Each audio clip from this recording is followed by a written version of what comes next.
invasion of Panay Island, Central Philippines. 7th Amphibious Attack Forces, land troops of the... Sa giyera laban sa mga Hapon, matayog na pinangunahan ni Colonel Macario Peralta ang mga Pilipinong gerilya sa isla ng Panay, kung saan Iloilo ang pinakamalaking lungsod.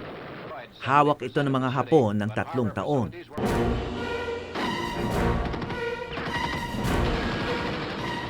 The philosophy of Japan, the free. Because the Filipinos are not afraid, no? We are never afraid. Filipino civilians welcome our men.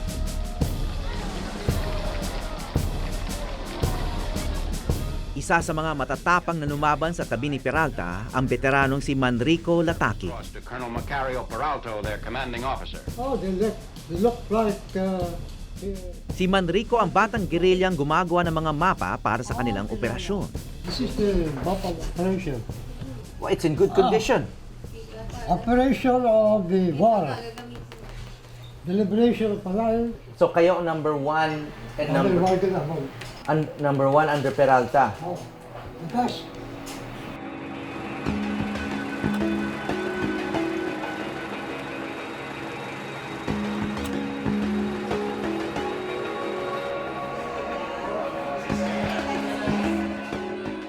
May mahigit 1,500 gerilya raw sa Panay noon. Mr. Han, how are we from Eyewitness of Chelsea?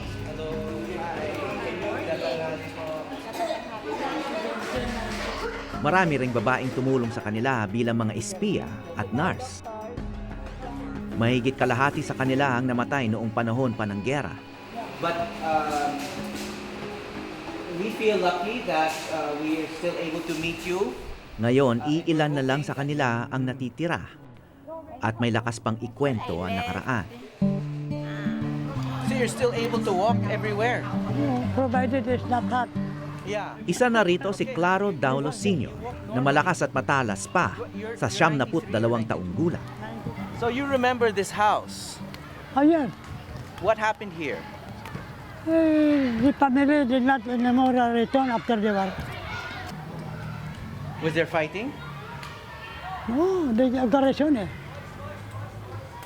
This became garrison of the Japanese. It's the garrison of the Japanese. Now it's a chapel. Dito pa sa tower, mayroong telescope. Yung telescope sabi nila, could even could see Liganes, far distance. Ang dating Lizares Mansion ngayon ay nagsisilbing kapilya ng Angelicum School sa Iloilo.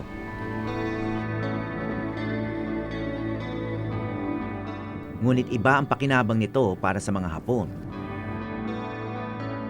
Ito rin yung torture chamber ng mga sundalong Hapon. Napaka-solid niya, parang bunker, sementado. At talagang hindi mo mapapansin na may nagaganap dito kung hindi ka talaga dudungaw sa loob nitong grills.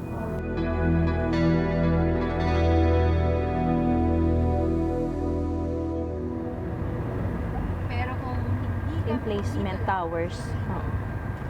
Dati may structure dito na bahay. Tapos ito yung... Sinamahan muli ako ni Rhea Ogoy sa isa pang paaralan, ang La Paz Elementary School. So ano nangyari dati dito? Sabi ni Lola noon, may mga rin dito, may mga Pilipino rin silang dito, pinapatay. Okay. Oo. Hindi ka comfort station? Hindi. Wala silang kamalay-malay sa karahasang minsay naganap sa mismong kinatatayuan nila. Sabi lang ng mga guro na previous na teachers na who retired a long time ago, ito daw ang area ng grade 2, yan ang killing fields. Noon pa yon, bago naging isang paaralan ito.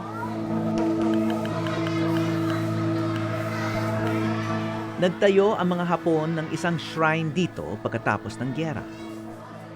Tapos may pumunta dito, way back 2010 or earlier than that, isang bus sila, mga Japanese. Ano yun, tawag? Fox. Mga relatives na. Tapos inalam nila kung sino ang nasa ilalim. Japanese. So kinuha nila, nagkuha sila ng paper at nag-trace nila dito Oo. ang pencil. Dito ito yung pangalan kung sino ang nasa ilalim dyan. Oo. O so libingan talaga to? Bibigyan talaga to.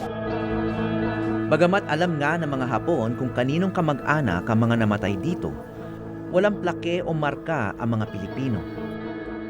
Ang kakaunting kaalaman, kinikwento na lang ng mga dating guro.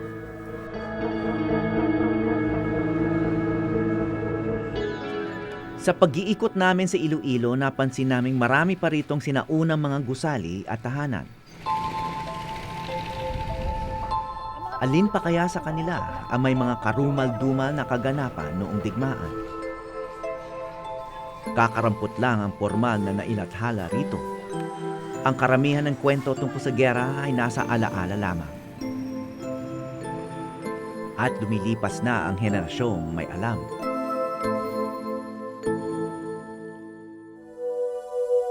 Iilang Hapon lang ang natira sa Iloilo pagkatapos ng giyera. At halos lahat ay mga naulilang bata, katulad ni Si Chang.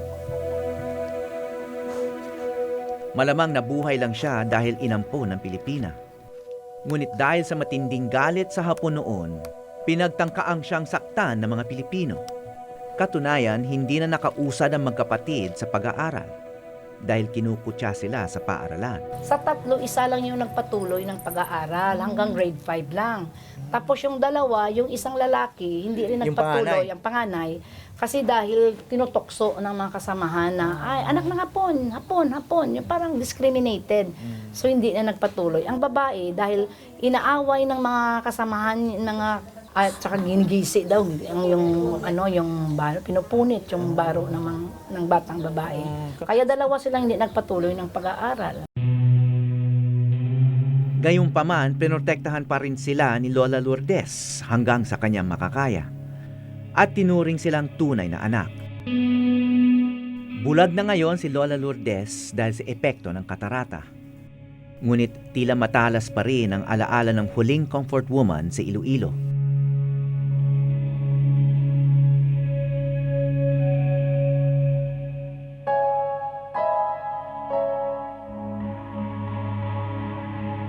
Sa ilang beses na rin siyang nakapanayam ng mga NGO, abogado at media mula pa noong dekada 90. Hindi pa pala niya nasasabi lahat.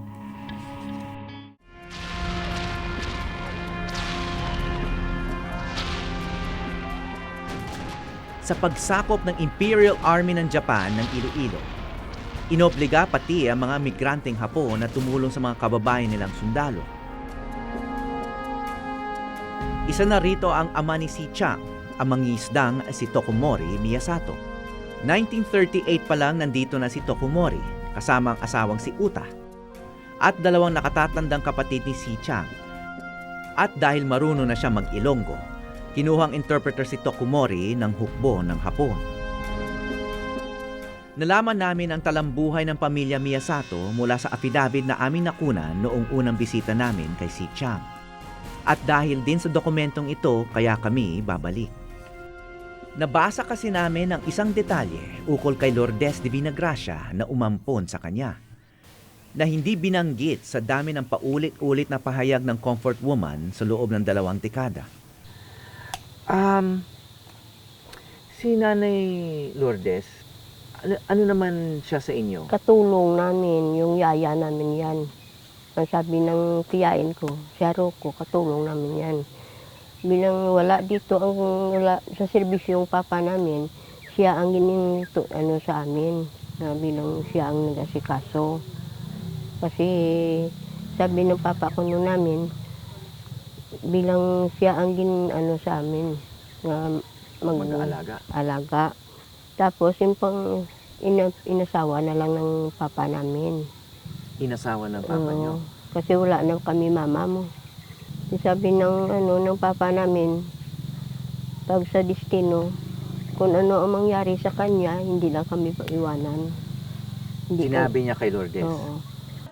Binalikan ko si Lola Lourdes para kumpirmahin ang sinabi ni Si Chang. Sabi ni Miyasato, ikaw na yung bahala attender o mag-alaga ng mga bata kasi yung kanilang yaya tumakbo na pumuntang Cebu. Malaan mo kung na ikaw lang at hindi ka bata. Kahit mo na ang ipakasal na ikaw ay na kasama. Sino nagsabi dito? Si Miyasato, Sabi ni Miyasato, ipakasalan kita kasi walang mag-aalaga ng mga bata at wala naman akong asawa. Kasi namatay na yung kanyang asawa. at ano yung sagot niya? Si ano lang, sabat mo lang kay Miyasato la. Kung pakasal iya, Sabi niya? kasal ta. Oh. So, pagkatapos ng giyera, siyempre maraming Pilipinong galit sa Hapon, ano? Tinago ba niya na naging asawa siya ng isang Hapon? Mabudlay ko mga manaan ka mga soldado. Nga alahaw. Pati naman ikaw. Sa buong buhay ni Lola Lourdes, ngayon lang niya ibinunyag ang katotohanan ito. 1 taon lang nagsama sina Lourdes at Tokomori Miyasato. Sa tulong ng napangasawa niyang Pinoy kinalaunan, pinalaki ni Lourdes ang mga batang Miyasato kapiling ng mga sarili niyang anak. Ngayong 75 taon na si Chang, isa na lang ang kanyang hiling. Sabi ko, minsan kung gabi hindi ko makatulog, sabi ko, Lord, mawa ka sa akin. Tulungan niyo kung man ng pensyon ng papa ko. Kasi matanda na ako, no? Gusto ko na makapuway na ko kasi doon hindi ko na kaya magtrabaho kung Iilang anibersaryo na lang ng giyera, wala na matitira sa mga nakaalala pa ng panahon ng Hapon. At ang mga natitirang lihim, malilibing na rin. Mga kwento ng kataksilan, pagmamahalan, mga desperadong paraan para lang mabuhay. Bago natapos ang aming usapan, may pahabol sa akin si Lola Lourdes. La, ang istorya bala ni Manang Chichang, nakarga na pa kuno ng manghud tula mo, bata bala mo, nakarga-karga na pa, nakagwa pa siya nga buhi. Nagagabuhi. Pag-uwi na patay. Maikli man nagbunga ang pagsasama ni Lourdes at Tokomori Miyasato. At tulad ng napakarami noon, namatay ang kanilang anak.